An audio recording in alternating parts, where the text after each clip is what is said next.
And it's an amazing statistic out there. Over 80% of people that sell their business are dissatisfied with the outcome. Because sometimes we talk to people and selling's not the answer. Where the culture out there in the M&A world, it's all about the transaction and the money. And there's just so much emphasis there.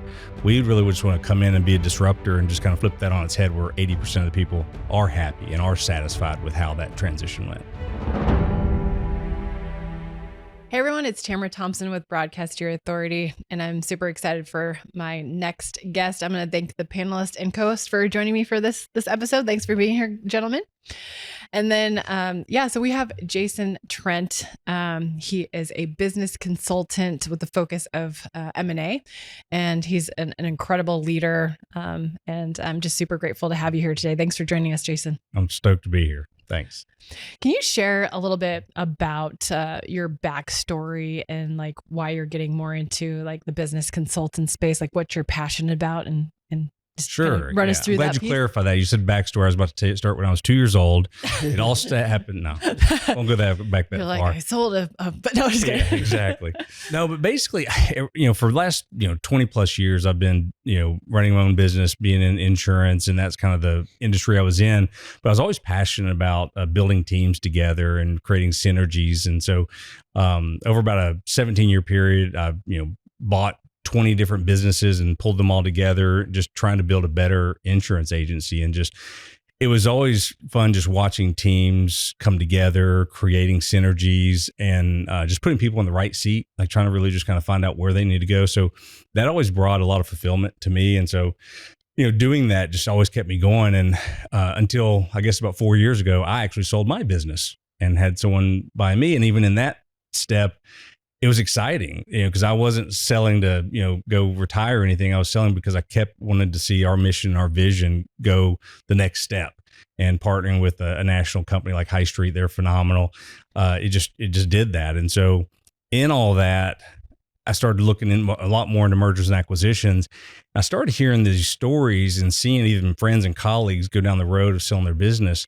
And it's an amazing statistic out there. Over 80% of people that sell their business are dissatisfied with the outcome. A lot of people are happy with the checks, but just dissatisfied. And I was like, that wasn't my experience. I loved it. And I was like, well, how can I help? Do you think that was more on the side of like this dissatisfied on like what their next path was? Like them not thinking like, hey, I've sold this, now what? Or like the overall outcome of what happened? That's definitely a variable in there. That's one of the things people don't know. So, one of the things that, Guidelight partners we're looking to do is try to help them think through some of those things. But a lot of it is really just communication and even setting them up, a year or two even before the transition. And that's where we want to come in, is to, not just connect people on a transactional level, but just on a relational level, and just kind of walk them through and talk them through. Do they even want to sell their business? Because sometimes we talk to people and selling's not the answer. Where the culture out there in the M&A world, it's all about the transaction and the money. And there's just so much emphasis there. We really just want to come in and be a disruptor and just kind of flip that on its head, where 80% of the people are happy and are satisfied with how that transition went. So you've purchased 20 businesses. You've dealt with a lot of founders then. Yes. Then you've probably gained quite a bit of insight into what you're talking about, helping people understand what their legacy is and the purpose for wanting to sell. What do you feel like are some of the key factors that go into, in your experience, these founders not being happy with the outcome? Like there's one I think of all the time, because I thought it was just a really good transition. It was like, we talked for literally years. So a lot of it is just them thinking through. And so, a lot of people when they're ready to sell, sometimes they may be burnt out, and the industry itself, once like certain brokers get in there, it happens really fast sometimes. And they start talking numbers. So I think a lot of people just don't slow it down, or they're not being challenged with the right questions. And so when I was doing mine, we didn't have a broker necessarily. We was just, old school, just two owners talking to each other and trying to feel each other out and see if it was a good fit. So but I think at large, a lot of it's just, are the right questions being asked? And is there, are people taking their time? Do you think that Well, actually, let's go back to your scenario where you went through that process. You said it was like old school on that side. Like, did you come to terms like with something that you felt valued at that point? And what was your happiness level after you making the decisions? For me to sell mine, Mm-hmm. it was. I wasn't even looking to sell. And I was with a group of guys and a group of people, and they were exploring just what's next. A lot of these guys were at different parts of their career and what's next. And so they came together and started exploring what would it look like for us to partner with a national firm and take our agencies to the next level. And as they explored that and they talked through that with me, the light bulb went off. Because one of the things I've always said as a business owner and people that I'm usually coaching, I'm trying to help them. It's about the mission. It's not about me.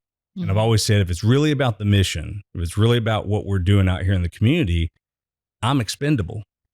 So am I willing, even as a business owner, to put myself on the cutting board if that's what it meant? Now, I mean, let's be honest. I mean, if you sell your business, you get a big paycheck. So it's not like it's a huge sacrifice, but I'm just saying it really has to come with that mentality is, what is that like? And so we did that. And what was great is got to partner with a national firm where our missions were so aligned. It's just like the last 4 years. I mean, I sold 4 years ago and I'm still working with them, and it's just exciting every day. We're finding new things to build and create, and just the synergies with teams. Mm-hmm. It's been really phenomenal. Well, and you said you sold, but you stayed like basically with the company as a partner and continue to help see it grow. Do you work with individuals on both sides where they come in and they like want to fully exit and they don't want to be involved with anything? Or are there individuals that you work with as well where they have a similar scenario where you kind of grew with it from there as like a partner? Yeah, both. I've walked down that path with colleagues of mine and in our own business, where sometimes people just want to, hey, I'm selling and you're taking over and I don't want to hear anything. But what's great about that is when you do it right and you know it going in, you just build things out to where you don't want the clients or the community or the team to suffer. So you prep for that. Mm-hmm. If someone wants to partner and you can find a good path with that and they stay on board, that's phenomenal as well. So much of it is just, making sure it's the right fit. Because we've done deals or we've not done deals because we go through this like, hey, I'm just not the right fit for you. I was like, I see what you're looking for, but mm-hmm. I think you need to call this person or this person because I think that'd be a better fit. And I've done that with deals where it's just like I want to see them successful. I don't care about the deal itself. That shows you as a great person and with integrity as well. And like, hey, let's connect the dots with who truly can help you with this. And so you're a visionary leader, which is amazing. So yeah. At the same time, I'm sure that a lot of people think it's not possible to sell their business. So what could you suggest to look at in their business to say, oh, maybe it's possible to sell? I'm so glad you asked that question. I see that all the time, especially in small communities.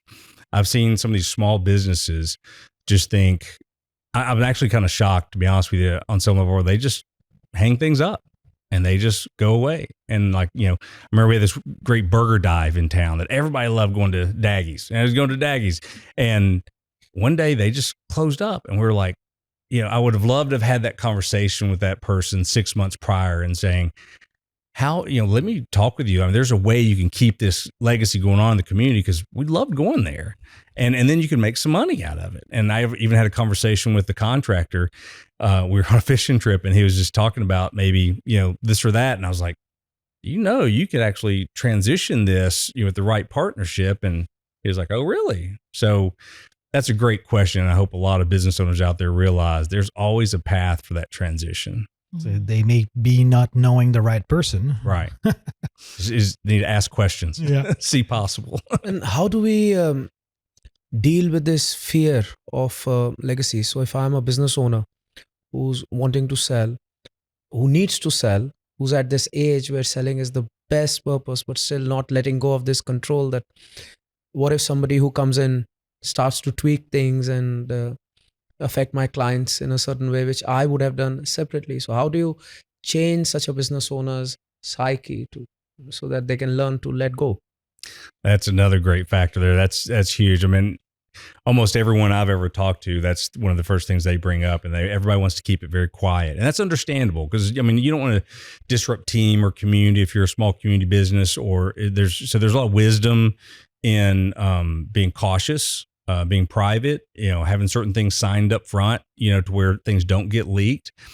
But that's, again, the great point of just saying, well, what do you want to see happen? And then you start talking about their team, and you start looking at opportunities, and then really, dispelling that fear. If you look at statistics on a lot of these businesses that sell, like some of them even start thriving afterwards. So it's really just looking at facts, walking them through what they really want, analyzing their team. There's a lot of variables that come into that. Is that kind of touch point on the same scenario of like breaking the cycles of feeling trapped? Like a lot of founders, have you dealt with that type of feeling when people are coming in to work with you? Like they're like, oh, this is like the cycle of feeling trapped on that side. And how do you get them to think the other way around? Yes. Trapped and a little bit guilty as well. That what if I am the guy who leaves it? What happens to my that guilt? How can you help with that? Yeah, I mean, that's so a lot. The trapped feeling is a lot of times if you're a small business and you're the one that's doing everything and you're running everything, and that can be a detriment even to a buyer, because if you're leaving and if the owner's leaving and they're the ones that were doing everything, you're usually not as attractive to a buyer because you're leaving. Now I've got to do A, B, or C. Now it depends. Like in my business, the owner leaving, we had a great team and we already had a good footprint. So a lot of people would just come into, our ecosystem, and it was good. I mean, we do a lot of marketing and a lot of, conversations with, key clients and things like that. So there's a strategy to that. But, to Tamara's point, if you're the one doing it all, and that's why we love to get upstream from someone that's looking to sell, especially if you have a year, how can we start making you, the owner, less important to the day-to-day operations? How can you start?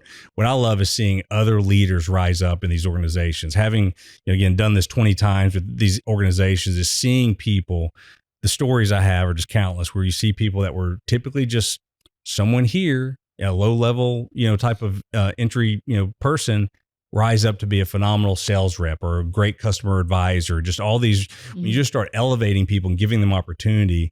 I think a lot of business owners don't realize how great of a team they really have, and it's because of the owner. It's because the owner, did everything. It's a leadership factor. Yes.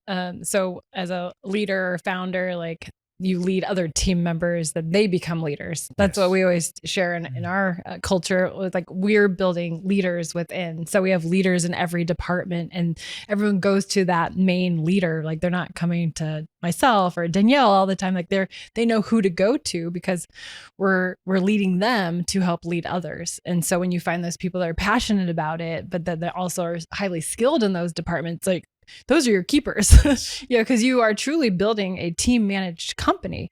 People will come to us for certain things, right? But it's like you have that faith and that trust in other people. And when you find that culture and set where you can actually let go of the reins too, and not be a micromanager or a control issue. So I think it's a lot easier. Like you don't necessarily feel guilty. I think when you get to that point where you feel like, I can let go of this and feel good about it, but also feel good that we've built this incredible team behind it too. Yes. So yeah, that's incredible, because we're in that trajectory where we're building to scale to exit. And so we've got a plan in place. We brought in our CMO this past year. He's a fractional CMO. So he comes in, but he also sold his company. His agency sold for $70 million. And so, but we're utilizing a lot of the similar systems that he's taught us that he did. Right. But it's cool to learn from individuals where they've done exactly where you want to go. So like he's advising us on that stuff. And it's great to have those people on your team, if it's a consultant or a team member that's done what you want to do. Yes. And he's faith-based, and it's cute because his wife just went into labor last week. And so we're super excited for him. But like these people are the people that are helping build legacy for the company too. Yes. So, and the legacy part, it's always near and dear when we talk about legacy, and that's a good thing we want to walk people through is, what do you want your legacy to be? And for your community, for your team, for your clients. And it's just, it's, to me, I say it's not rocket science. It's just slowing things down and not being motivated by the deal. That, in the M&A world, so much of that. I've talked to people that have done like, $100 million deals plus, and they realize they've been through a churn factory, but they just thought that's the way it was. It's just, they didn't know there was an alternative. And so we're wanting to come in and say, hey, we're alternatives. That's cool. I had a scenario this year. So my brother, so he's that scenario where he graduated college as a software developer and he built his way up through this company, and he joined a company that his best friend built. They are actually no longer best friends. The guy actually left the company himself, but my brother stayed with the company. And this past year, another company came in to purchase the company, and my brother was he didn't know which way they were going to go. He actually had helped scale this company very well. And he was like, they could let me go because they see me as a high salary, like individual, or they could say like, I'm an asset. And he was like, up until the week before, he was like scared. And then the next week he ended up calling me, and he said, so they said they see me as an asset and they will not purchase the company without me. And then now that we're shifting the company, they just made me co-founder.